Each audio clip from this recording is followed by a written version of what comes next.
Halo sahabat beriman.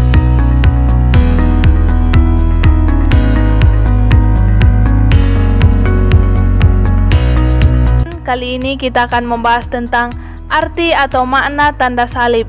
Sebelum kita membahas tentang arti atau makna tanda salib, sahabat beriman mau bertanya nih, apakah kamu selalu membuat tanda salib ketika berdoa saat bangun pagi, ketika hendak makan, atau bahkan tidak berdoa sama sekali? Tentunya dalam mengawali dan mengakhiri doa, kita menandakan diri kita dengan tanda salib. Tanda salib dalam Katolik begitu dalam maknanya, bukan hanya sekedar gerakan simbolis semesta.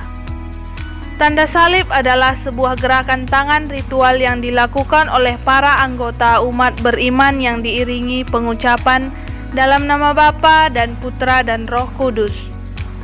Tentunya tanda salib yang kita gunakan dalam mengawali dan mengakhiri doa memiliki makna simbolis.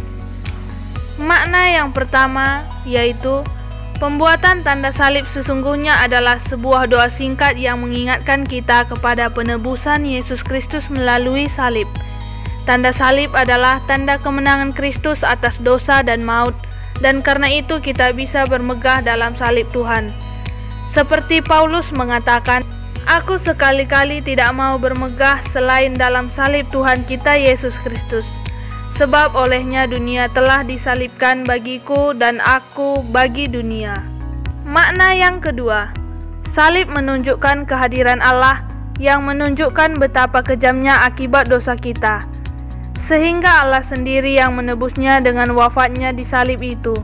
Salib menunjukkan kasih Allah yang terbesar, yaitu bahwa Ia menyerahkan nyawanya bagi kita, agar kita dapat diselamatkan dan memperoleh hidup yang kekal. Sesudah kita mengetahui makna tanda salib, kita juga harus mengetahui kapan kita membuat tanda salib. Yang pertama, pada saat sebelum dan sesudah kita berdoa. Yang kedua, ketika kita melewati setiap bangunan gereja Katolik untuk menghormati kehadiran Tuhan Yesus di dalam tabernakel.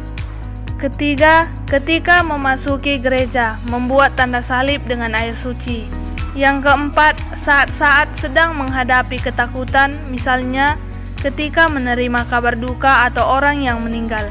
Yang kelima, ketika hendak mengusir godaan, ketakutan maupun mengusir pengaruh kuasa jahat. Dengan tanda salib, tubuh kita telah dimaterai dan disucikan oleh Allah. Jika kita membuat tanda salib, berarti kita mengundang Allah Tritunggal untuk menjaga, melindungi kita sehingga kita tidak melakukan hal-hal yang tidak sesuai dengan kehendak Bapa. Tanda salib juga merupakan tanda persatuan kita dengan sesama umat Katolik. Misalnya, jika kita makan di rumah makan, kemudian melihat ada orang yang membuat tanda salib, kita pasti bilang, "Oh, orang itu orang Katolik, dia saudara saya yang seiman."